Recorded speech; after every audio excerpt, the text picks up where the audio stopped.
Calling to order the regular meeting of the Wheeling Plan Commission for Thursday, November 7th, 2019. Please stand for the pledge.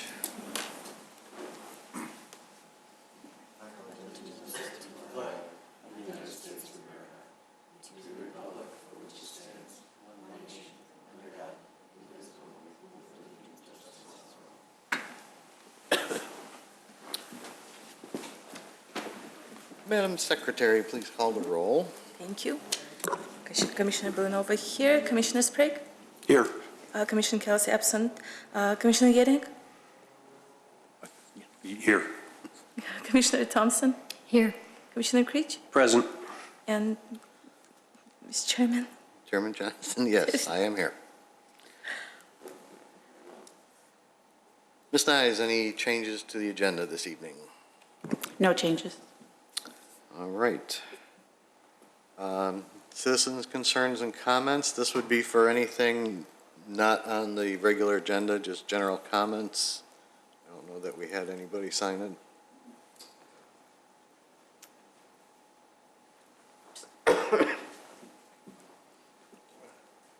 No? Okay. Then moving right along. Consent items. Docket number SCBA.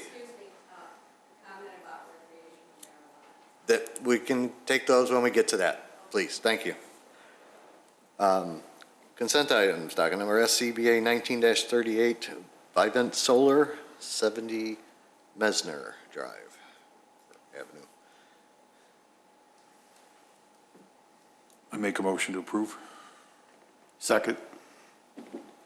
Motion by Commissioner Yednick, seconded by Commissioner Sprague. Roll call. Commissioner Sprague? Yes. Commissioner Yednik? Yedinak. Yes. Commissioner Villanova, yes. Commissioner Kelsey absent. Commissioner Thompson? Yes. Commissioner Creech? Yes. And Mr. Chairman? Yes. All right, items for review. Docket number 2019-24, text amendments to Title 19 zoning to establish zoning regulations for adult cannabis use. You can read the text amendment. A text amendment is an amendment to the map and or text of the zoning ordinance, which affect the whole village. In order to be considered for a text amendment, the petitioner is required to demonstrate throughout the testimony to the Plan Commission at the public hearing that their request meets the standards of the village code, including but not limited to how the proposed text amendment is compatible with Title 19 and the comprehensive plan. Prior to the public hearing, the petitioner provides written statements means to show that their request meets the standard for the special use as established in Title 19. The Commission chairperson will typically direct those statements be entered into record without the full reading of them at the hearing. Based upon the testimony and supporting materials submitted, the Plan Commissioner will make findings in support of or against the petitioner's testimony and report those findings to the village board. Thank you. Before we get started on this item, I'd just like to clarify our purpose tonight. I'm sure there's strong opinions on both sides of the issue at hand this evening, both by the attending audience and by members of the Plan Commission. Just to be clear, the responsibility of the Commission at this meeting is simply to determine where cannabis-related businesses would be allowed to operate within the village of Wheeling if and when such establishments come before the village. The village board has the final say in whether or not Wheeling will opt out of the regulations set forth by the State of Illinois Cannabis Regulation and Tax Act, which will take effect on January 1st, 2020.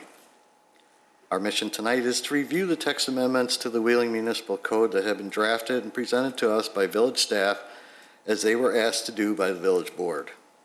The state law includes some regulation regarding locations in the act, but local municipalities are authorized to adopt and enforce local ordinances and enact zoning ordinances that can limit locations and operations of these businesses or to opt out of sales entirely.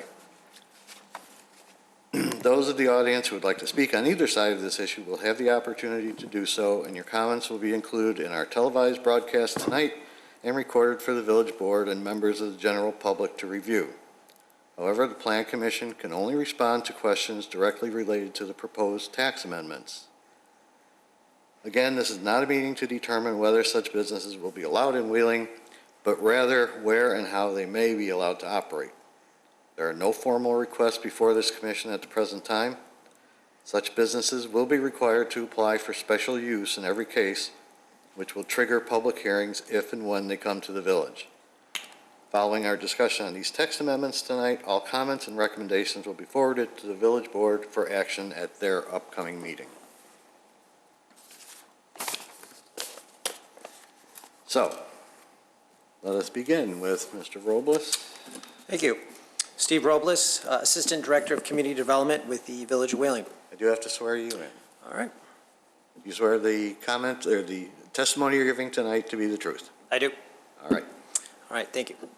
So as Chairman Johnson had noted in his introduction, the Cannabis Regulation and Tax Act was signed into law earlier this summer and will take effect January 1 of 2020. What this act does is basically allows personal possession up to a certain amount of cannabis for residents of 21 years of age or older.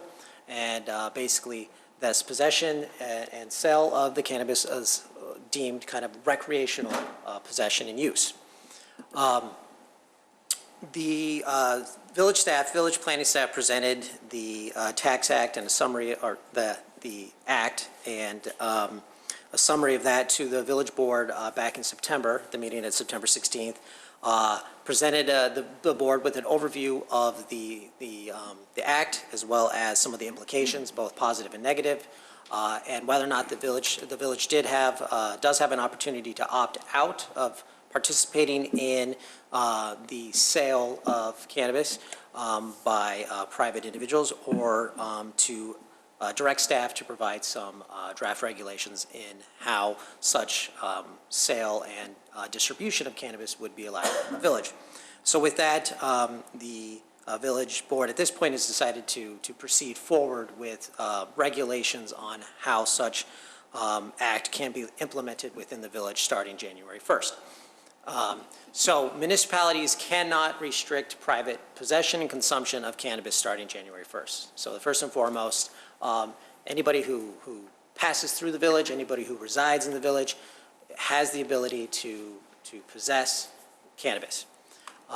The act allows municipalities to, as I mentioned, prohibit, to outright outlaw it in the village, but that is just in terms of distribution through dispensaries, but not possession.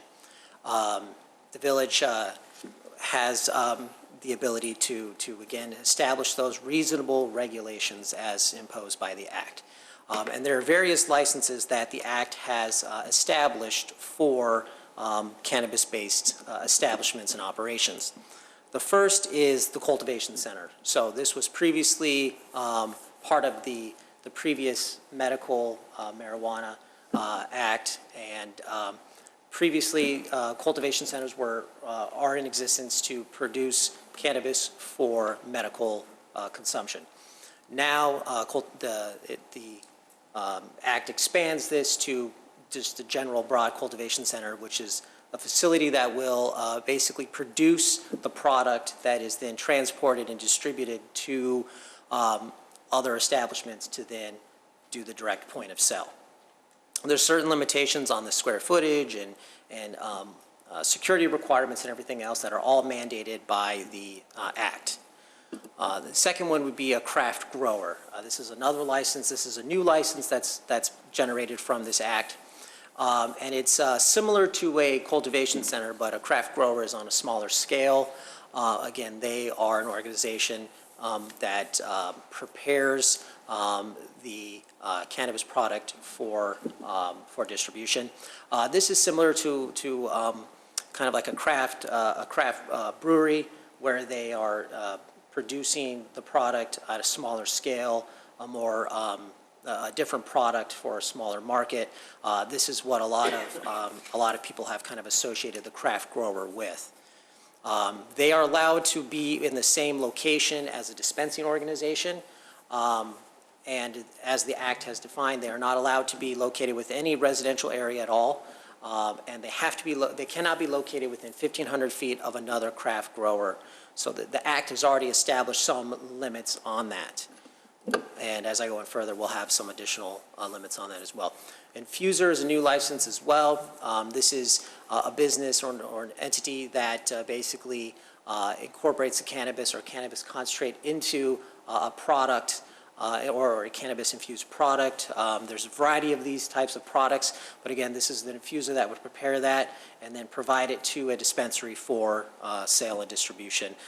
Both the cultivation centers, the craft grower, and the infuser cannot directly sell to the public. It has to go through a dispensary, but they provide the product that then goes to the dispensary. These can also be located within a dispensary. And they also cannot be located within a residential area or an area zoned for residential. Then there's the dispensary. This is the direct point of sale facility for anybody purchasing recreational marijuana. This is where all the product is then delivered to, and this is basically your storefront for where people would purchase cannabis products. Paraphernalia, related supplies, everything else. They also have a separation requirement, so the state has already included within the Act a minimum separation from another dispensing organization of 1,500 feet. So that's a pretty large radius in which dispensaries cannot be located within. So again, by default, the Act already has a limitation on the separation or a separation on these types of businesses. They have to be wholly within internal in terms of the business and the operation, everything else. So you cannot have drive-through windows. You cannot have exterior vending machines. They cannot deliver directly. So it all has to be internal, no external purchasing or anything of that nature. And then there's a very finite limit in terms of the products that contain alcohol, but just a very, very limited amount there. There is not a license, but a potential supplemental or secondary type of business that a lot of municipalities are anticipating that would come out of this type of, or this Act, and the cannabis industry is the a cannabis lounge, or a cafe, things of that nature, where they are not associated with the dispensary or any type of licensed business. They are just simply a business that allows for the consumption of cannabis, so on-site consumption. So similar to a lounge of any kind where the sole purpose would be to gather to consume cannabis. So the Act allows for this business, but it's not, again, it's not one that's licensed. So it's up to the local municipality to establish some reasonable regulations on a business like this. The village attorney has proposed a definition for this specific type of use that we would like to include into the record. It's listed here, and it's basically as such that the facility operates to allow for on-site consumption. I will go into more specifics on this type of cannabis lounge as I get into the actual text amendments itself. So in terms of the physical text amendments that have been presented or being proposed tonight, is that regardless of the type of business, whether it's a cultivation center, dispensary, anything of that nature, anything that's related to cannabis must require a special use. So the special use is, as the Plan Commission knows, is a use that is allowed through a special use process that must go through a public hearing process to be vetted in a public forum by the Plan Commission to receive a recommendation, and then go to the village board for a final decision on a special use.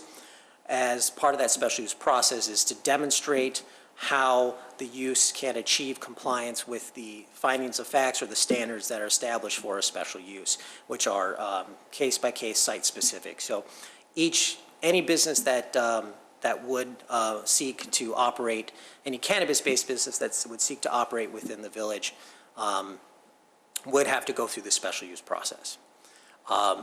From there, the districts that are being proposed to allow for cannabis businesses is based off of the existing foundation of where our current medical marijuana is businesses are allowed. So when the Medical Marijuana Act came out, the municipalities did not have the authority to outright opt out. They had to provide fine limitations on where those medical dispensaries and cultivation centers could be located. The Village of Wheeling, like many other communities, located them within their industrial areas. So with the current medical dispensary regulations, staff is proposing that these be removed from the industrial zoning districts and be located within the village's commercial zoning districts, specifically the B2 district, the B3, the MXC, and the MXT, which are mixed-use districts. The reason for this was that now that this will be open to the general public and there will be more, potentially more customers attending and visiting these properties, it makes more sense to locate these on properties that are built and able to handle commercial traffic rather than industrial centers.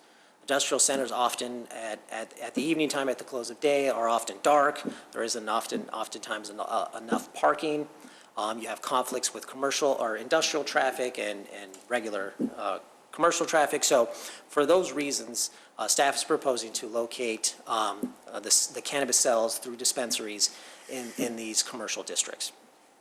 Cultivation centers, the only change there would be we would remove the medical part of it, and so it would just be a cultivation center. And those would remain in the I2 and the I3 districts. So currently, the village does not have any cultivation centers, but we're keeping that within the I2 and I3 districts. For the new businesses, the craft growers, as I mentioned, and the infuser, those are allowed to co-locate within a dispensary per the Act. But we've also allowed for them to operate independently in our small and light industrial areas, so the I1 and the MXI district. The reason, again, is that the village has a lot of small little commercial/industrial buildings that have a hard time fitting a specific user in there, just given their size. Sometimes they're too small for a larger industrial operation. Sometimes they're too big for a commercial operation. So we felt that some of the existing buildings that are within the village that are in these zoning districts would lend themselves to a craft grower and or infuser. And again, these would be in the industrial areas because they're not allowed to directly sell to the public. In terms of buffer requirements, so this is where the village can start adding in some additional regulations, the reasonable zoning regulations, to further minimize the impacts in the community. So as proposed, dispensaries are not to be located within 250 feet of a pre-existing public or private preschool, elementary or secondary school, daycare, daycare home, group daycare home, summer camp, part day child care facility, public park, library, public recreation facility, and religious assembly facility. These are measured from the nearest exterior wall of the proposed dispensary to the nearest property line of one of these sensitive areas. So essentially, if there's a proposed dispensary that is seeking to locate in the village, they have to be at least 250 feet away from one of these types of uses. If they're not, they would not meet the code requirement, therefore would not be able to apply for a special use. If they meet that requirement, then they can proceed through the special use and still have to present how they comply with the special use standards. The reason why the 250-foot separation is being proposed is that's consistent with the village's notification requirements. So anytime there's a special use or a rezoning on a specific property or a variance for that matter, the applicant has to send out notices within 250 feet of that property. So we felt that was kind of the zone of influence for a zoning action, and that's why we aligned the 250 feet. We felt that was consistent with what our public notification requirement is, and we felt that was the acceptable range there. The staff has provided various maps in your packet, and there's copies here for the public as well, that shows different distances at 100 feet, I believe it's 250, 500 feet, 750 feet, and then a 1,000-foot buffer. And you can see how the areas around those buffers obviously start to decrease as the buffers increase. But at this point, what is being proposed is 250 feet. a separation there. Again, that includes the 150 or the 1,500-foot separation that is in the act for these types of uses. So a proposed dispensary has to be located outside the 250-foot buffer, cannot be located within a residential area, and cannot be located within 1,500 feet of another dispensary. So when you start to add all those factors in, that starts to really minimize the potential locations for these dispensaries. But there still are places within the village that would allow for such uses. And again, a dispensary cannot be located in any area zoned for residential or on public property. So obviously any land zoned for public use or being used publicly. The parking requirements for this type of use. So with the dispensaries, we felt that that was going to be akin to a retail type use. So we're proposing the retail parking ratios for the dispensaries. For establishments under 20,000 square feet, our current code requires 4 parking spaces per 1,000 square feet, and that's what we would apply here. For any establishment over 20,000 square feet, the ratio goes to 3.75 per 1,000 square feet, and then you start to add in spaces per employees as well. So those are the ratios we felt would be appropriate for a dispensary. They are, at the end of the day, going to function like a retail use, and so we felt it appropriate to not only locate them in a zoning area for retail, but also park them for retail use as well. The proposed text amendments will prohibit on-site consumption. So a dispensary, this is aligned with the act as well. You cannot consume on-premise where you purchase the cannabis. So you cannot consume cannabis in a dispensary. So the on-site consumption is not permitted. There is one exception in that if a licensed dispensary has a adjoining space that they are operating, where there is no actual purchasing of cannabis, but they have an adjoining space where they will allow their recent customers to then go into that space and do on-site consumption, then that is an exception that we've added into the code.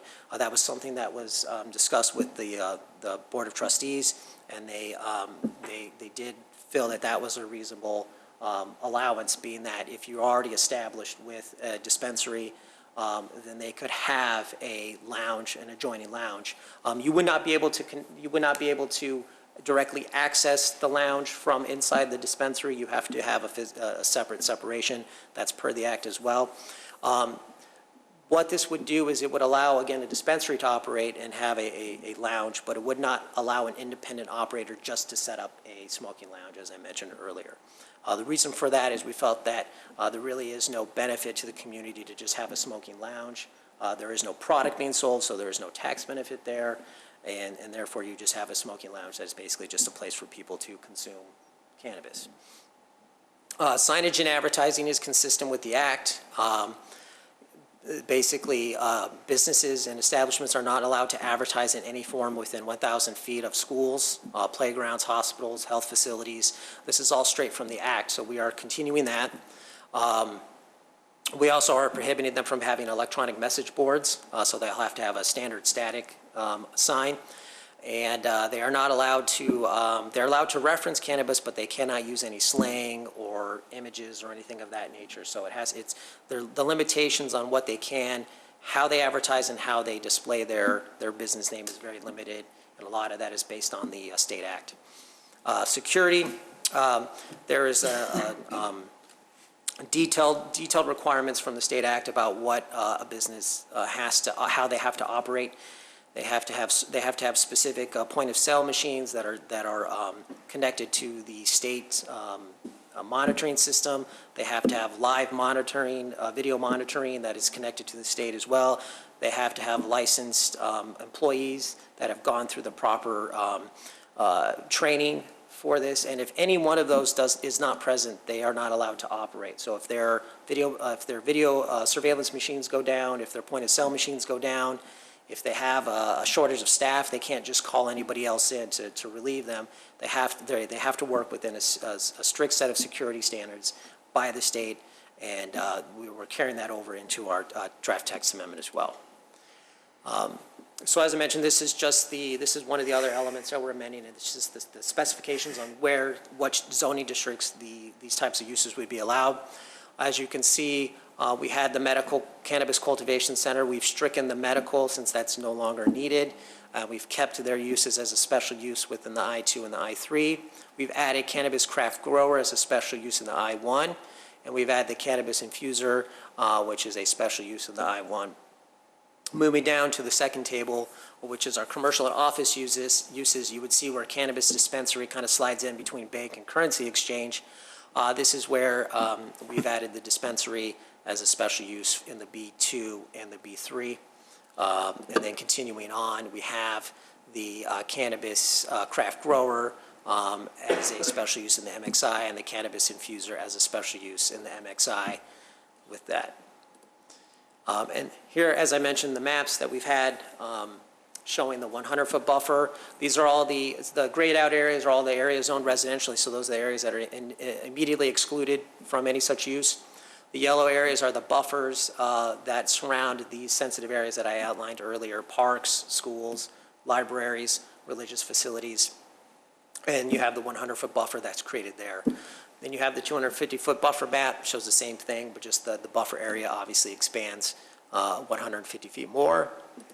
Then you have the 500-foot buffer on the left-hand side, and then the 750-foot buffer, and you can see it obviously just increases and decreases the amount of available area zoned, allowed for a dispensary, or in this case, a dispensary. And then you have the 1,000-foot buffer, which consumes a lot of area there. We had provided a corrected definition for cannabis dispensary. Initially, the memo that went out, the staff report that went out had an incorrect version. So we have provided an updated version of the definition for the cannabis dispensary in the staff packet. As I presented, the village attorney has proposed a definition to be included into the draft text amendments regarding the cannabis lounge. One other addition is that the village attorney suggested that we add the security requirements that were unintentionally omitted from the cultivation center. So that was a good catch by the village attorney, so that has been added in there. And that's just a copy of all the other security requirements from our draft language regarding a dispensary and craft grower and infuser. For some reason, that just was omitted from the cultivation center. And lastly, I would just like to note that the findings that are included in the staff report regarding this responses to the proposed text amendments are to be included into the public record. With that, if there's any questions that the Plan Commission may have, I am available. Mr. Forte, we go to the public now, correct? Is there anybody in the audience that would like to speak on this? Please come forward.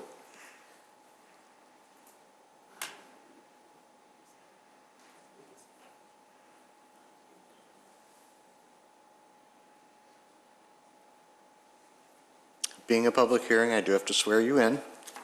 So raise your right hand. Do you swear the testimony you're giving tonight to be the truth? I do. Please state your name and residence for the record. You can bring that closer to you if you want. Should bend down. There you go. No, it doesn't. Sure. Okay, well then. Eleanor Hesse. I'm at 787 Beechwood in Buffalo Grove. I hadn't planned to speak, but I think what happens here tonight and with your trustees will affect all of us in the northwestern suburbs. I am very definitely against recreational marijuana. I think it sends the wrong message to young people that it's okay to smoke dope and it is not okay to smoke, and it's not okay to smoke dope. Marijuana is illegal on the federal level. It has not been approved by the FDA, the Federal Food and Drug Administration. It's not safe for consumption. You're going to be selling edibles, brownies, cookies. Wrong thing to do. The THC is a hallucinogenic element in these cookies and brownies. It may take effect a half hour, an hour later. It stays in your system. You may think you're normal 24 hours later, and your driving may still be impaired. It's going to be a cash business. This is a security concern. The banks don't deal in marijuana money on the federal level. You can't use your credit card. You can't use your bank card. I'll make it very quick. I'm just going to relate some quotations from people, professionals who are against marijuana. They appeared at other town meetings, or they spoke in an interview with the Daily Herald. First one was Stephen Stelter. He is president of the Illinois Association of Chiefs of Police, May 10th, Daily Herald. He said, referring to marijuana, it is destroying our children in legal states. More fatal crashes, more violent crime. In Lincolnshire, in their town meeting, and by the way, they opted out, Lincolnshire is the home of, obviously, Stevenson High School. There was a Dr. Susan Sirota against recreational marijuana. She's a pediatrician. She's the parent of a Stevenson student, and she said she related all the medical and social issues she has seen from marijuana: vaping-related lung disease, poor school performance, loss of motivation, suicide attempts, and acts of violence against family members. Dr. Susan Sirota, Lincolnshire Town Meeting.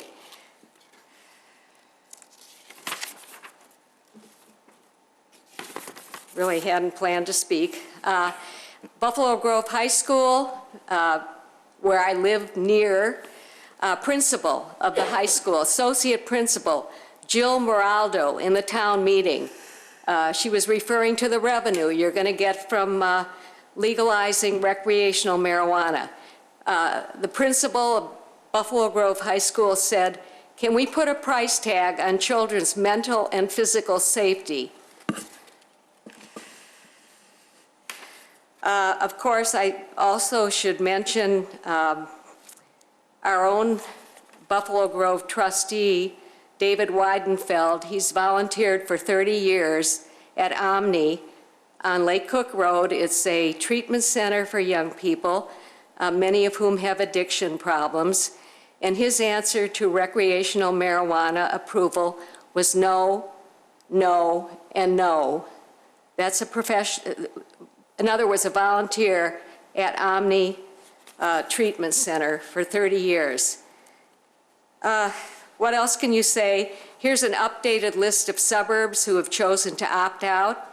According to the internet, they said no to recreational dope shops in their village: Winnetka, Highland Park, Park Ridge, Lake Bluff, Lake Forest, Glenview, Bloomingdale, Bolingbrook, Grays Lake for 1 year. There's no rush, there's no deadline.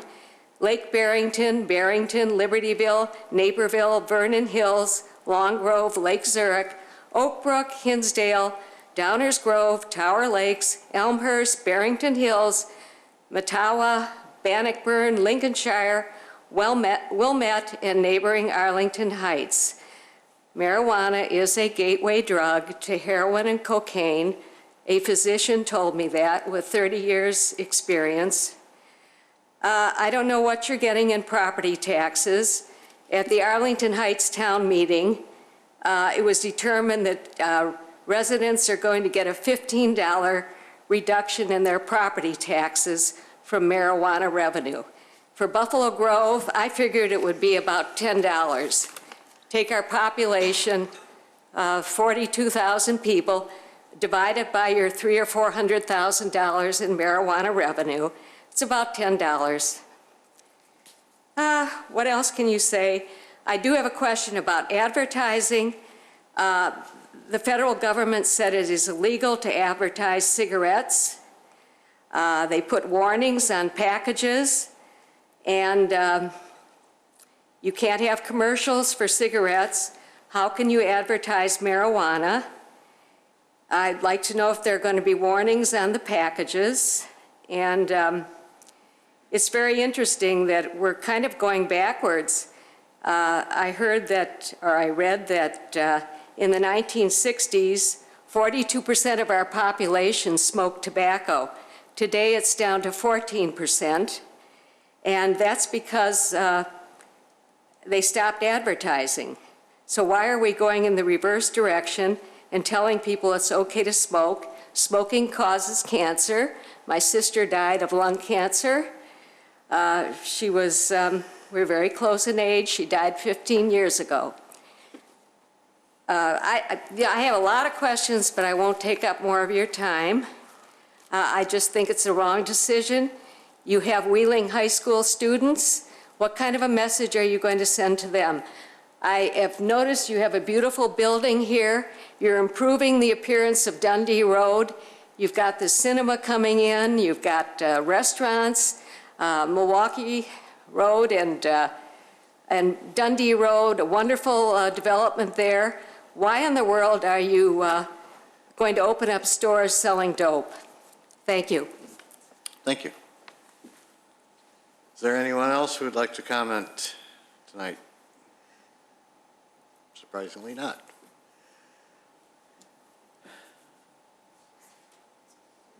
All right, so, what? Go. Oh, I just wanted to confirm that the public notice has been published in accordance with state law and village code requirements. Oh, okay, thank you. I have a copy of that here if anyone needs to see. Mr. Robles, do you know anything as far as the advertising part of what she was talking about? In terms of warning labels and packages, that'll all be established by the state. So we're anticipating that at the end of this year, the official rules on how all of the packaging and implementation of the cannabis product will be finalized, which is typical with acts like this. They usually have the rules committee come out with the final rules towards the end of the year, right before implementation. But again, how it will be packaged, how it will be warning labeled, things of that nature will all be mandated by the state. In terms of any advertising that is conducted in the village and signage there's a couple of factors. There's the identification of the business, which is typical of any other business that operates in the village. They're entitled to signage to identify their business, and that will be similar. That will be follow the same code, with the exception of the limitations on using slang terminology or images, things of that nature. The state act does say that you cannot advertise to appeal to children. That it's pretty broad-based, but it does say that within the act. And then it has the distance limitation, the 1,000-foot advertisement.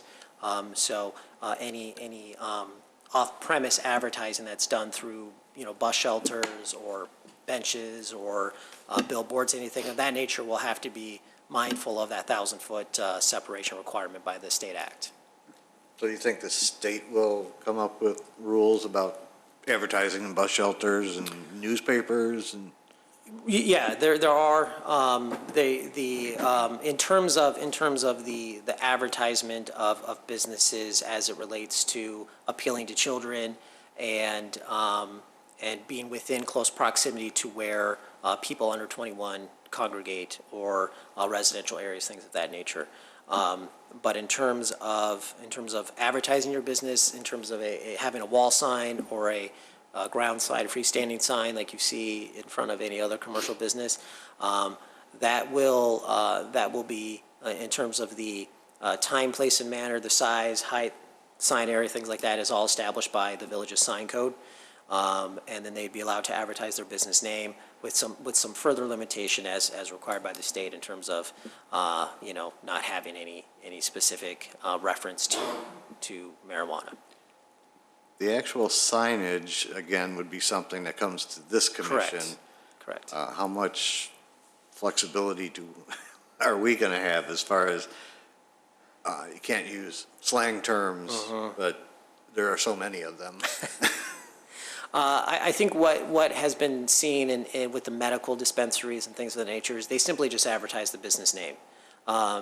Sometimes they're puns or play on words. So they actually oftentimes rarely use the word marijuana or cannabis. A lot of green in the name, or some sort of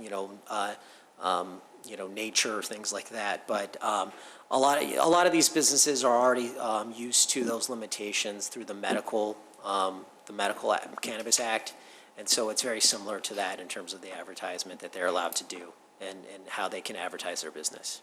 Okay. And Mr. Chairman, just to chime in as well. Yes. Page 3 of the FAQ that is included in on board docs has a comprehensive list of the restrictions from a state level on advertisement. So not only would the village's sign code apply, but it's very restrictive on the state level. You can't have an off-site sign in any public transportation vehicle like a bus or a cab or in any public transportation shelter. So you're not going to see off-site locations for these signs up and down Dundee Road. It just simply won't occur. Okay, thank you. I forgot we had that attachment. Okay, well, I guess we can go to the Plan Commission. Commissioner Sprague. Right. Oh, Steve, don't go anywhere. He's got a microphone over there. All right. I didn't notice any limits on how many in the village. Is there any plan on having a limit on how many? Yes, thank you for that. You can talk from there if you want. I switched it. Oh. It's a slide. Oh. It's a slide we had. I apologize for that. Oh, that's something for us to discuss. Yes, the draft code does not have a limit on the number of establishments. We want to pose that to the Plan Commission as a consideration on whether or not the Plan Commission felt there should be an initial limitation on businesses with the opportunity to obviously expand that down the road. Sometimes with something new, it makes sense to limit it to a certain number, whatever that number may be, and then see how that initial that initial offering goes, and then expand it from there.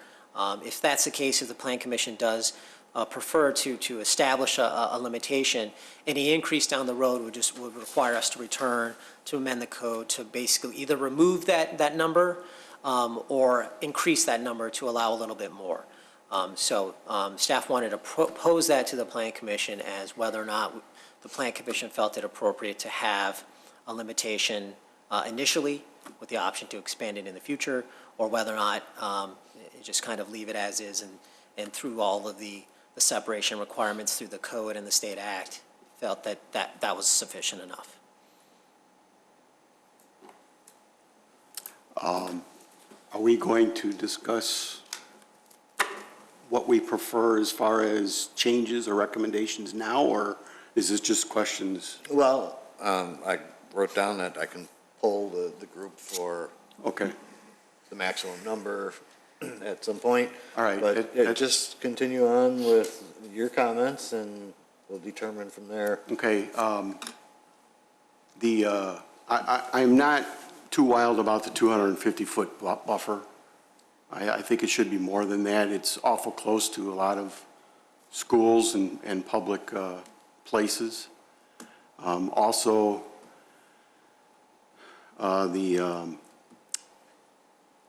allowing consumption adjacent to a dispensary, I'm not sure I'm too wild about that either. And then as far as the zoning, the areas with that 250-foot buffer, you know, if we were to recommend that, that would allow dispensaries in our brand-new town center if the board, does the board have regulation over that through the special use? In terms of the... Whether they, can they deny a dispensary going in a specific spot even though it's within the Yes, at the end zones? of the day, a special use request has to demonstrate that they meet the requirements for a special use. And one of those is demonstrating that it meets the code requirements and the plans and policies of the village.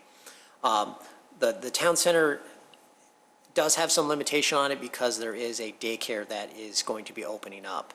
And so that daycare is going to then require that buffer.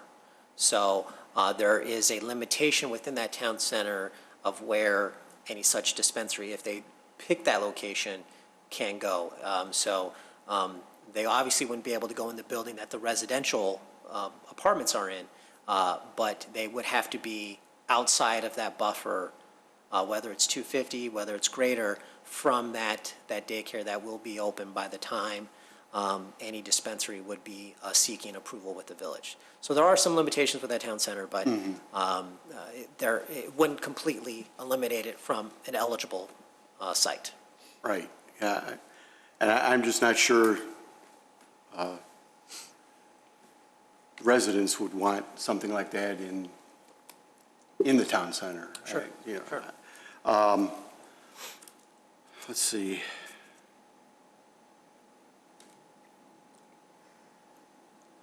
Yeah, that's another, do we want, I mean, with the 250 buffer, once again, that would allow dispensaries to go right next to a gaming cafe, let's say. And do we want that? They would be allowed to. There is no separation proposed either in the act or in the text amendments from a gaming cafe. Whether or not the village would want that, I think, would come down to the specifics of a proposed dispensary at that time in the future, and whether or not the Plan Commission and the village board felt that that specific location and the proposed business would be acceptable and meet the special use requirements.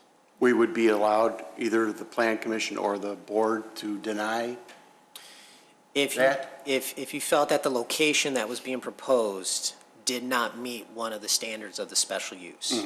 If you felt that in the hearing of that proposed request and that location, if you felt that that was the case, then yes, you'd be able to say that you felt that given its location and the specifics of the request, in your mind, it did not meet the standards for the special use, then you would be allowed to say no. Now, whether or not that was the consensus of the Plan Commission or the board, obviously, it's Right. That's subject to change, but yes. That's all I have right now. Thank you, Mr. Chairman. Thank you. Commissioner Blanova? Nothing yet? Okay, let's go to the other end. Commissioner Creech? Thank you, Mr. Chairman. I have no questions. Commissioner Thompson? Yes, thank you. My question is about the cultivation facilities and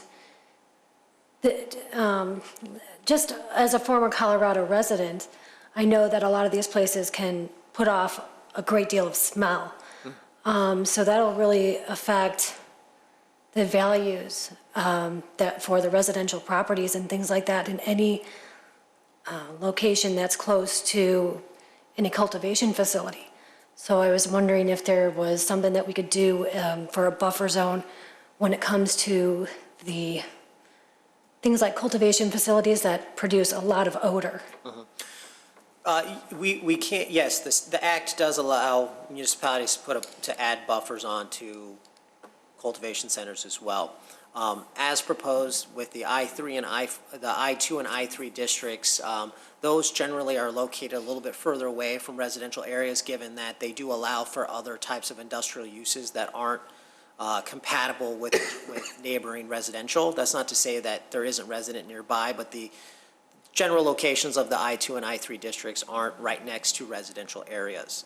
Additionally, the industrial zoning code has standard requirements in terms of, businesses and how loud they can operate and noise and smells and things like that they can produce. So that applies to any industrial business. If they are producing a strong noxious odor, we have general requirements within our zoning code that restrict how much noise they can produce, how much smell, how much dust, things of that nature, to prevent a lot of those things from happening.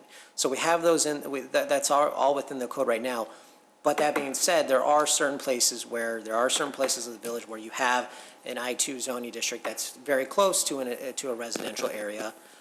If the Plan Commission felt that buffering that would be the benefit to the community, we can certainly add that in, and the question would be, what would be the appropriate buffer distance then there? Okay, thank you. What type of smell are we talking about? Is it actually marijuana smell? Yeah, I mean, it's a, Probably like a Agricultural? farm smell, probably. No, Would it be it's- like a cultivation farm smell? it like- definitely, it's a unique smell. And when you drive in Colorado, you know that it's a marijuana cultivation facility. It doesn't smell like a joint or anything like that that's producing smoke. It actually has the oil smell. There's a lot of oils that occur when in the process, and those oils are what gives out the odor. So it's not like, you can't. It's definitely a different odor than like as if it were being smoked. Thank you. But it's not a good one. Okay. Did you have anything else? No, that's it. Thank you. Commissioner Yednick? Yeah, I have a few things. First off, I guess I just want to kind of reemphasize what Chairman Johnson mentioned in his introduction, that, our marching orders here are really to look at the code, look at the requirements, if the facilities were there. So, I want to reemphasize that the village board is the one that are going to decide whether or not marijuana or recreational marijuana use or cultivation or sales are going to be allowed in the village. And so how I vote tonight is not going to say whether I'm for or against recreational marijuana use. I'm just talking about the code. So I don't want to get trolled online. I don't want to get anything like that. I'm just here to look at the codes. So the first thing that I had, though, I was very, very confused about the on-site consumption until Mr. Robles explained in more detail what you meant as the distinction, because the language kind of said on-site consumption is not allowed, but then at the end of the paragraph says, but it's allowed. Right. And I think that that language personally could be made clearer to understand that we're not going to allow freestanding cafes, but if the dispensary wants to establish their own freestanding cafe, I guess that's basically what they're doing, that we will allow that, and that consumption would be allowed in that kind of a situation. I think the language could be clearer. I was confused, and I was talking earlier with our attorney to try to understand it, but now I did after you explained it. With that said, then, I think I would make changes to the parking requirements, because if we were going to have a cafe that the dispensary wanted to establish and set up, I think the parking requirements should be more like a tavern, because if it's going to be a social gathering spot, it's not going to be like a retail spot. So people may come there. I think we should expand on the parking requirements for that situation specifically. I was also a little bit confused with the mix of the different types of business. So I guess after the explanation, I think I understand then a cultivation center is standalone, cannot be a craft grower, cannot be an infuser, cannot be a dispensary. Is that correct? Yes, I would think of a craft grower as the large-scale production. Or, sorry, I would say a cultivation center, sorry. Okay. I would say the cultivation center is a large-scale production. That's where the bulk of the cannabis product that will be sold in Illinois comes from. You have craft growers in that are going to operate generally on a smaller scale with more specific attention to specific types of product, of cannabis flower. And those are the craft growers. So yeah, the cultivation center is the large scale. Well, I'm kind of equating this to, if you've gone to craft breweries, I was actually in one over the summer in Canada, and it was in an industrial area. It was kind of an industrial building. If you went to the back, they sold their product, almost, I don't know, nationally, or I don't know if I can get it here. I never looked in the liquor stores here. They probably sold it in Canada, but they had, a distribution facility, big vats for their brewing, and then up front they had a retail store, and then they had tasting room and all that. So I guess I'm just wondering, if we want to be clear, do we want to separate, could a cultivation center, which when in effect could be a craft grower because they might have their own special blend of product, could they actually have a dispensary, and then in turn they would probably have an infuser. You know, I guess they could be if they wanted to set up a business as a one-stop shop, how would we regulate that? Would that be because they had the cultivation center that it would only be allowed in an industrial area then? So the state act allows for craft growers, infusers, and dispensaries all to co-locate together, if you will. Okay, Where our text amendments come in is that if you're a standalone craft grower, then you're only allowed within the I-1 or the MXI district. okay, And you're not allowed to directly sell anything to the public. Same thing with the infuser. But if you're a dispensary, following the act, you could have within your roof space, under the roof, you could have an area that's being occupied by a craft grower that then has because they're associated with the dispensary, has the ability to turn around and sell that to the public. Same thing with the infuser. So if a dispensary per the state act would allow to have a craft grower and an infuser locate all within the same building. but not a cultivation center then? Correct. So that would be the limit. The cultivation center would have to be separate from the other three Right. business options. Right, business- but here as proposed, if a craft grower went into let's say an I-1 zoning district, and then they wanted to open up a dispensary, they would not be allowed to do that in that zoning district because the draft text amendments say you have to be within a B2, a B3, an MXC, or an MXT.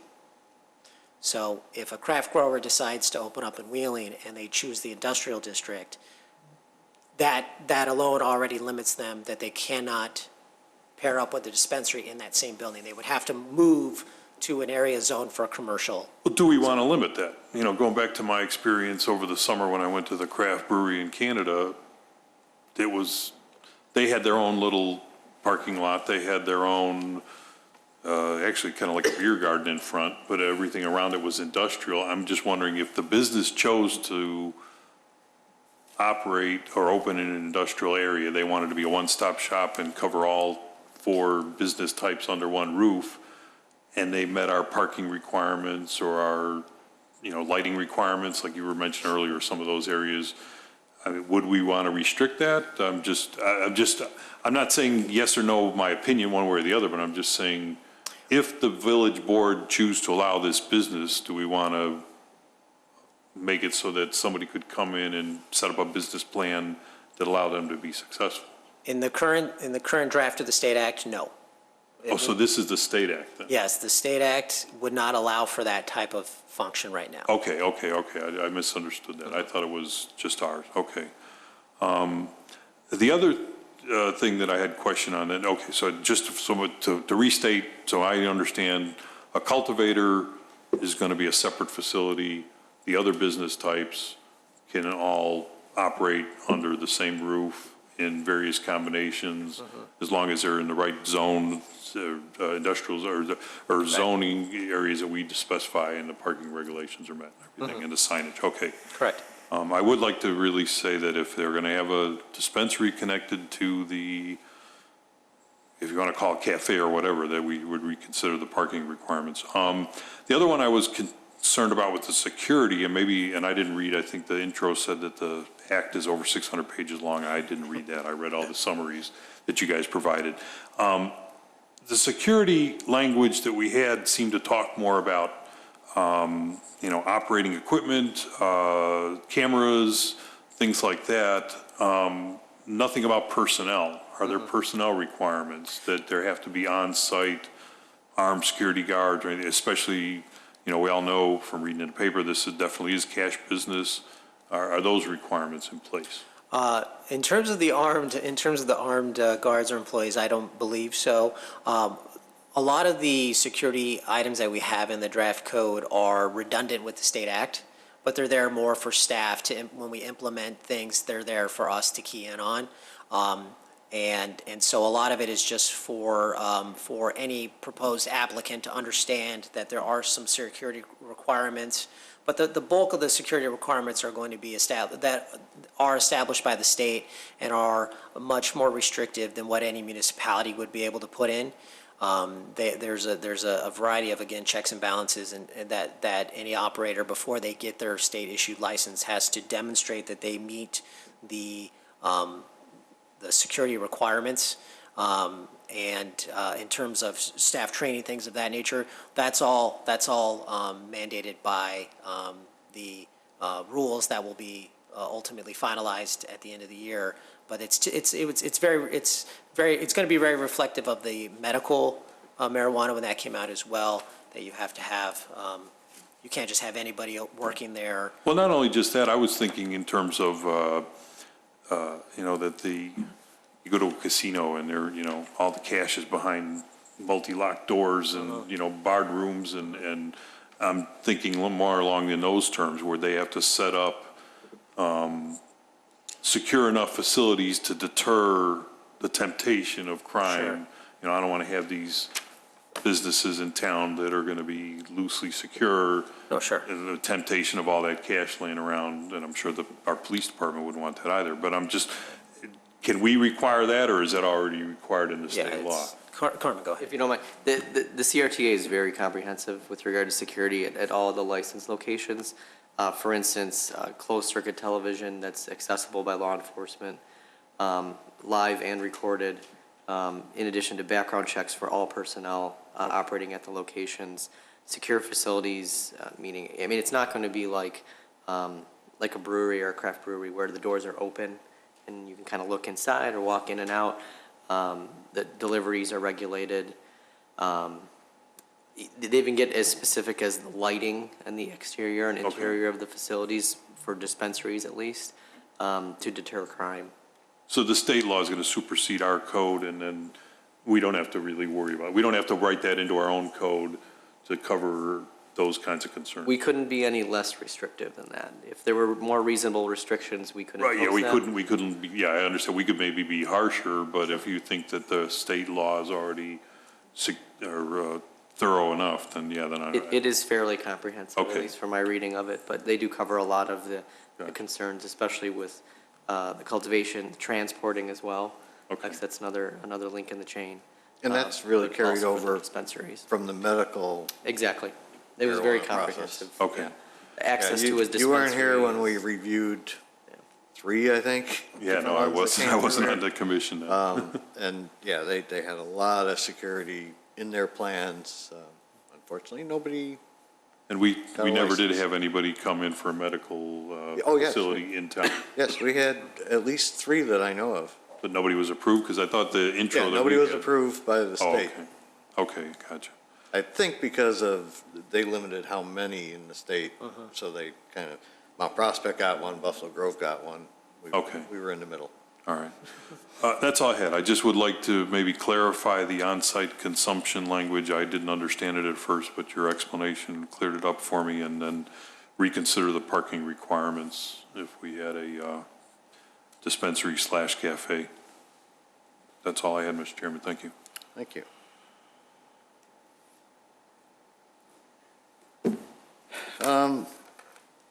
Steve, can you talk about the advertising or signage not within 1,000 feet of all of those limiting places, yet we're only talking about a 250 perhaps buffer? If they have a sign on their wall, that's advertising, so doesn't that automatically say the buffer is 1,000 feet? No, so advertising is like commercial advertising, not identification of your business. So the Act talks about product advertisement, like you would think typical advertisement. The Act does not deem identification of the business as advertisement. They do allow for identification of the business with the limitation regarding, as I mentioned before, the use of slang words or images, things of that nature. So the identification of the business is one that doesn't fall within the identification criteria of being 1,000 feet away from schools and hospitals and things of that nature. Thank you.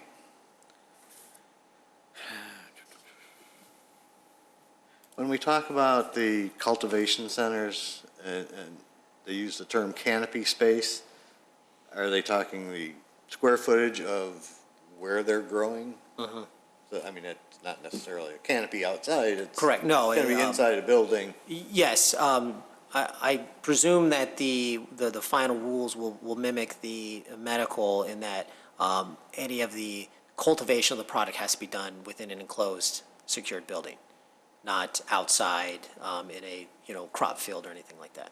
So, and canopy space just refers to, That refers to the Growing space in space. which it's actually growing the product. So they can have an office that wouldn't be counted towards their space, any warehousing, things like that. It's for the growing space. okay.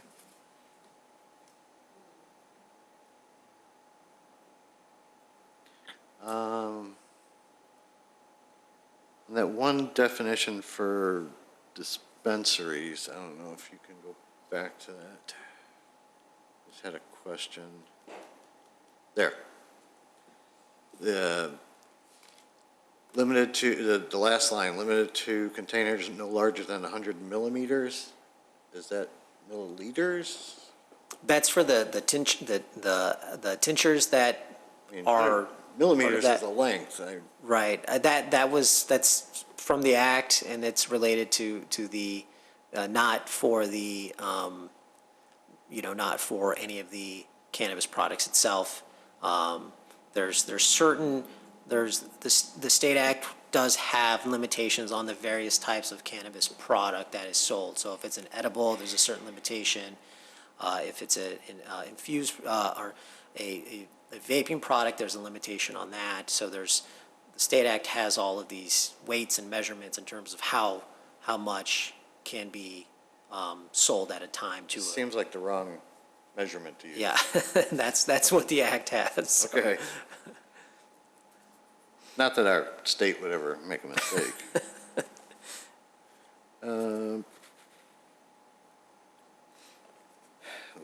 If and when any of these related, cannabis-related petitioners come to the village, are they going to the board first for a review on the special use?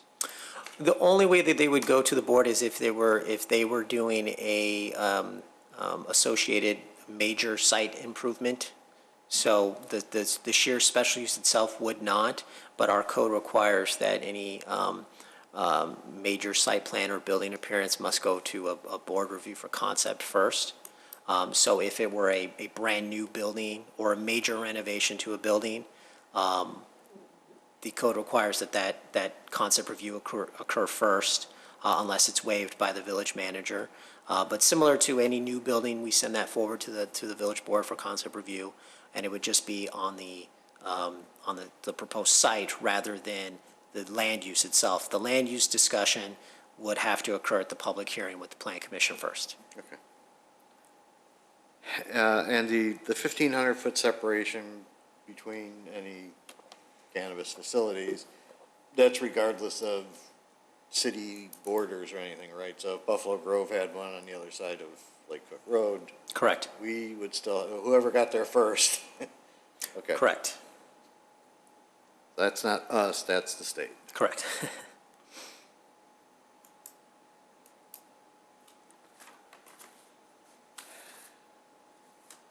I think that's all the questions I had, so I guess we can go on. I mean, just to clarify again, I think, I just want to make sure I understand. So we are, again, recommending the changes to the code, but that still goes to the village, at which time they're going to say whether they're going to adopt the code or not. The trustees then say, we're just trying to clarify the language and make a recommendation. Correct. They could change it, but they could just say, at the next meeting, they could say, we're not going to allow recreational marijuana, period, and it doesn't matter what the language with the code changes we're recommending. Okay, That's true. So, but then if they do adopt it, then that goes to your point of, at that point forward, it would just be a special use going for another planning commission. Okay. Just want to understand that. Yes. And to be clear, if the board were to opt out, as it's been noted, there's a requirement of a formal ordinance to be passed that indicates that these types of uses are prohibited. Okay. It would just have all the definitions and they are prohibited within the ordinance. And they could opt out and come back and visit it a year from now and say, Absolutely. Right. we want back in. Gotcha. All right, so we have a couple polls to take, I think, to see if we want to make any adjustments to what the staff presented.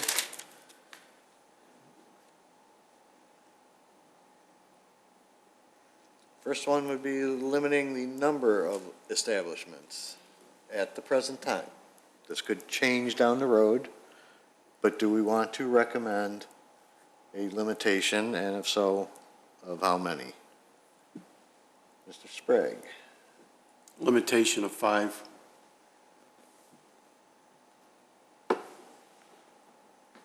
Commissioner Blanova. No limitation. Too early. Mr. Creech. No limits. Commissioner Thompson. I'd say limit of 5. Commissioner Yednak. I'm torn on the limits because I think approving each one as an individual business would allow us to limit it in practice, and I think the geographic requirements also would limit in practice. The village is only so big. Right. So I don't see a value in adding a limit, I guess, so I would just say no limit. Okay, I was going to go for a lower limit, but I think we can go with 5 or no limit. And just to clarify, are we just talking dispensaries or total cannabis businesses? Oh, The intent was dispensaries, given that that's the direct point of sale for recreational marijuana. So that was going to be probably the biggest impact to the community, both, from tax as well as having this new business in the village. So, okay, then I misunderstood. I thought we were talking about limiting businesses, period. no, it'd just be. It was just be dispensaries? Just dispensaries, okay. So based on that, any changes to your opinions, Commissioner Sprague, No, I'm still limit 5. Commissioner Blanova, That's too early. I think it's no limit. Commissioner Creech, I'm still no limits. Commissioner Thompson, Oh, I'm going to say no limits. Commissioner Yednak. No limits. And I guess I would agree. I was thinking lower, but I think the zoning will limit it to below 5 anyways. Okay. So, you made note of that? Okay. The buffer requirements. Can we talk about that a little bit first? Staff is suggesting 250 feet from the, quote, sensitive areas. Do we need to increase it, Commissioner Sprague? Can you help me read the map? I'm looking at it, I'm trying to, so is there village zone, okay, the village boundary is the red dotted line. Yes. Okay, so if I look at the 100-foot buffer map, everything in white would currently be allowed, is that what we're saying? The white areas are the areas that are zoned industrial or commercial. All the residentially zoned properties are grayed out. And all the sensitive areas that we highlighted before are in yellow, and then that's where the buffers come from. So the schools, religious assembly facilities, parks, public land, libraries, those are all identified in that orange color, and then that's where the buffer extends from. Okay, well then, since you wrote into the Act the 250, why don't we look at the 250 map, then ignore the 100 map? Can you tell me on here just which areas would So somebody could open? if you start on the east side of the village along Milwaukee Avenue, that's a major commercial corridor there. With the forest preserve being located on the east side of Milwaukee, that does extend the buffer out to those properties along the east side of Milwaukee. So the properties on the west side of Milwaukee will be available, but it's a limited number there. And then you move along to, let's say, Dundee Road. As you can see, that kind of around the center here where you have the town center and you have the St. Joseph of the Worker Church, and then you have the Swarmanarian Temple. Those are all religious assembly facilities, so that's going to create a large buffer around that area as well. And then you have most of the peripheral zoning areas, the properties up off of Lake Cook and McHenry are really unaffected. And then you have properties that are on the west side of the border, which are primarily unaffected as well, because they are outside of those buffers. So the biggest impacted areas are those really around Milwaukee and then the central area of Dundee Road. Okay, so a dispensary could be an MXC, MXT, B2 and B3. So if I go back to the map. Okay, so there are areas that they can Correct. be in. Correct. So any of the white areas that are that are zoned proper for dispensary would be open for a location? Yes, Okay. yes. No, not all of them. Not all of them, because there are some.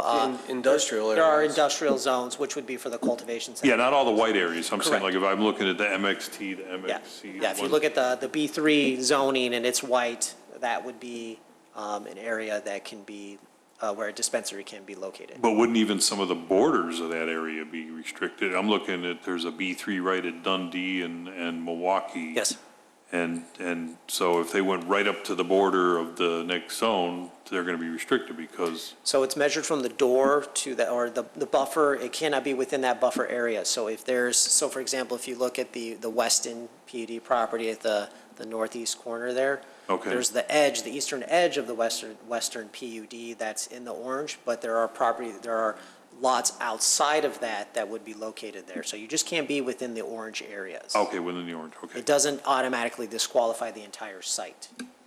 Okay, now I understand. So now if I look, okay, I'm sorry to take so much time, but then No, no problem. if there's a proposal on the number, then Right. right now we're at 250. 250, and then, as you see with the 500 and the 750, obviously, that available land decreases. They just about wipe out Milwaukee Avenue.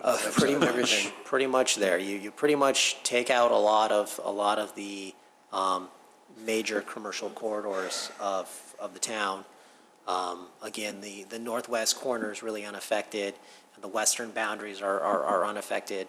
But you really see the central core of Dundee is greatly impacted, and Milwaukee Avenue as well. And then you have the 750, which just makes it even greater. Essentially, all of Milwaukee Avenue is now eliminated. Most of Dundee is as well. So you're really minimizing the number there. Just as a comparison, what do we have for a tavern? In terms of separation?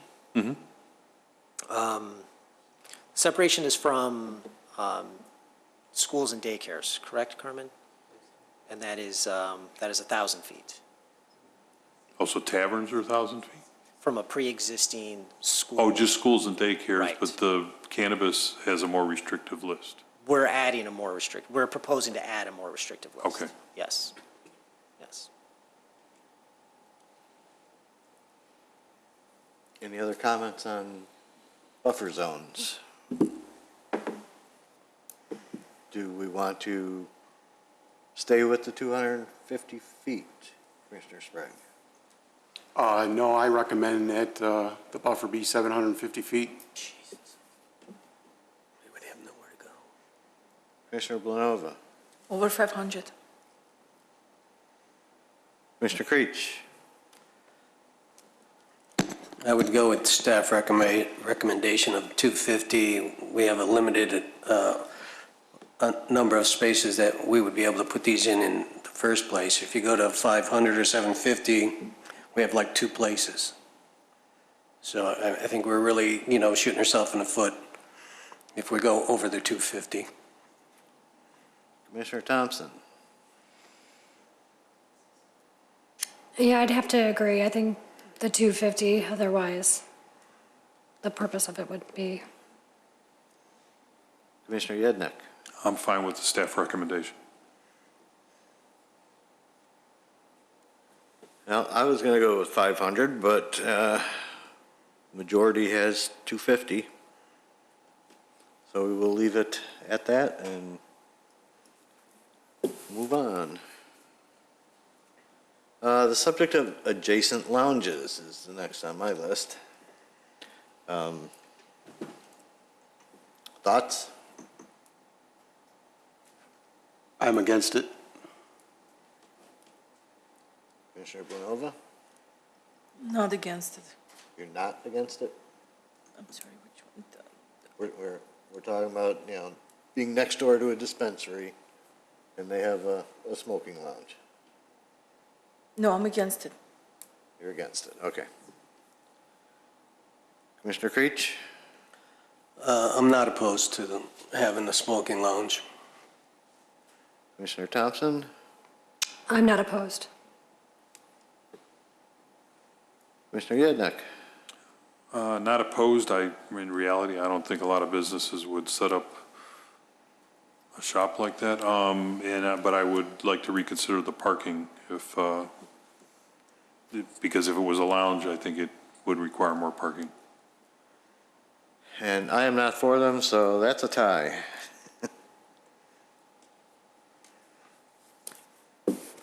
So it stays, and we just pass on to the board that we tied on it. Could we still change the parking requirement even though we were tied as a commission? That was good. That was going to be my question is, They're all special use, though. they are special use, but we have the default parking, the minimum parking requirement, so the dispensary would be parked at a retail use, but as Commissioner Yednek pointed out, that the smoking lounge would function differently than a retail use, so we may need a different parking ratio for that, which is a good point. So wouldn't they still be two separate They, permits? Because even though it's part of the dispensary, it's completely separate, so it should be considered two different. it would be if they, Buildings. yes. That's the way I interpreted it.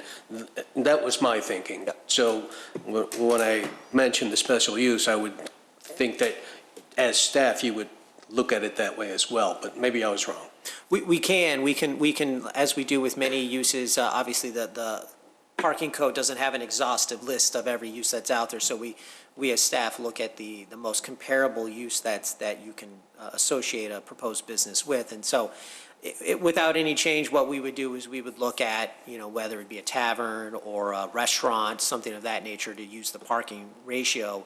And when we present the special use to the Plan Commission, we would identify that that's the ratio that staff has selected for that proposed use. But do we want to just clarify that going forward? Yeah, you need to build that into what's going to the board, right? If the Plan Commission felt that they wanted to have a specific ratio tied to the smoking lounge, then yes, you can you can have staff look at whether or not the tavern use would be appropriate, or another use, or as Commissioner Creech mentioned, leave it as is, and then when a specific special use comes forward, staff would identify what we felt the appropriate parking ratio would be for that use.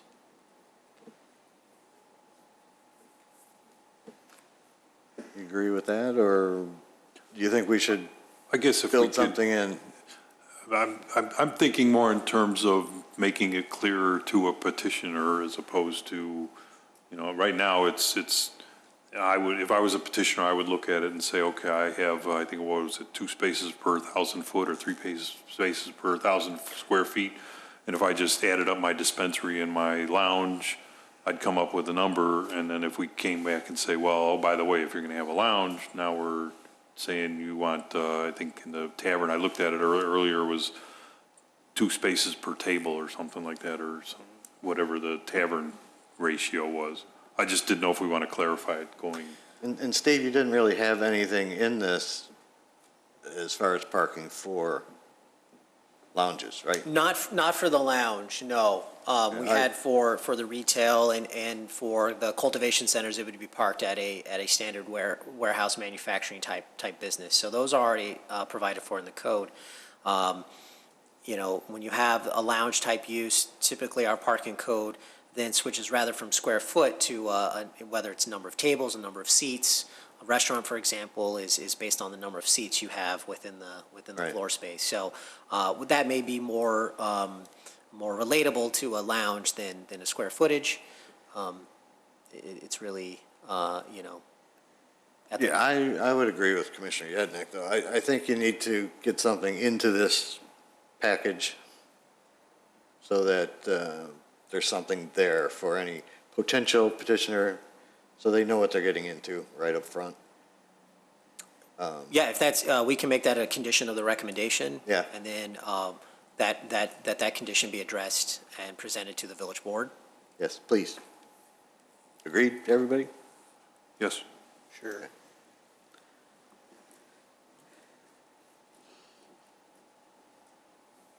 I think that's everything I had.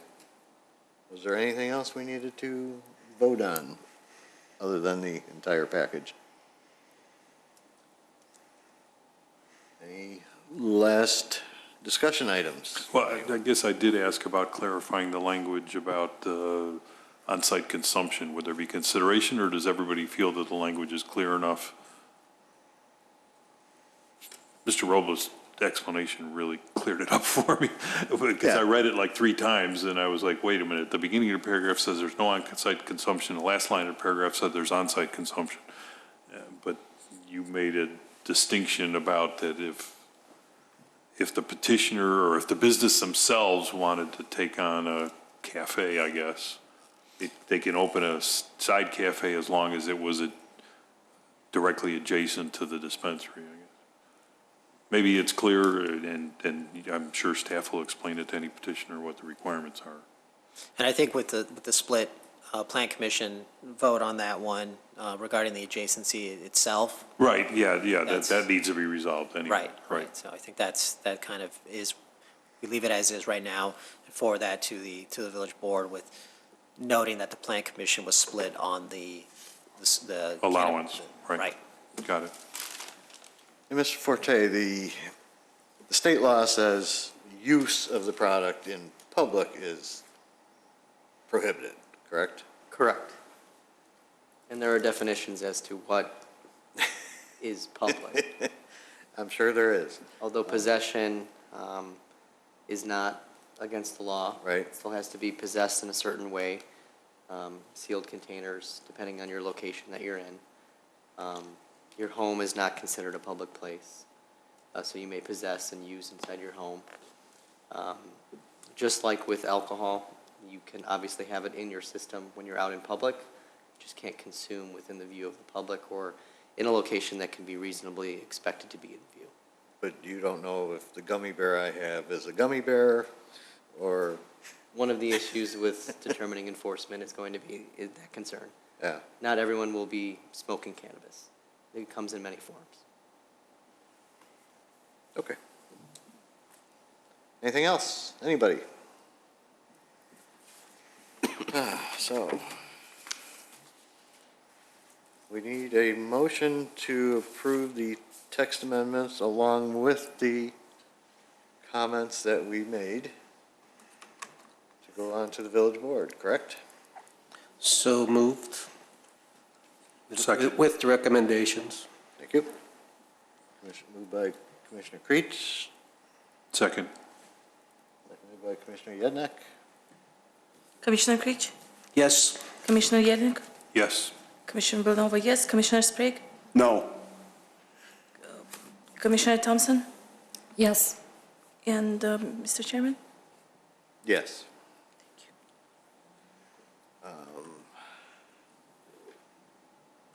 Motion to close this public hearing? So moved. Second. All in favor? Aye. That was Creech and Sprague.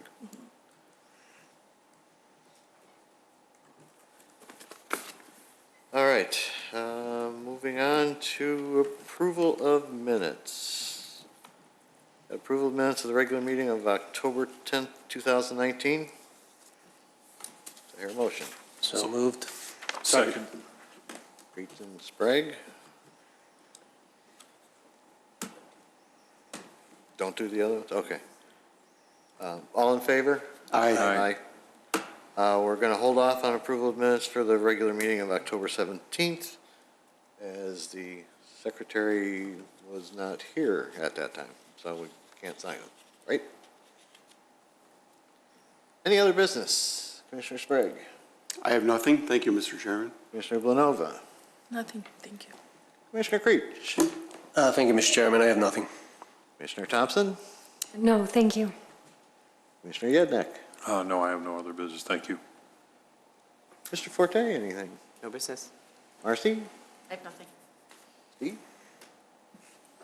And I have nothing. I was surprised that we didn't have a bigger turnout tonight. Somebody must have had a better show going on. All right, do I hear a motion to adjourn? So moved. Second. Go ahead. Second. Commissioner Creech, Commissioner Thompson, Name in the minutes. all in favor? Aye. Aye. We are adjourned. Thank you, everybody.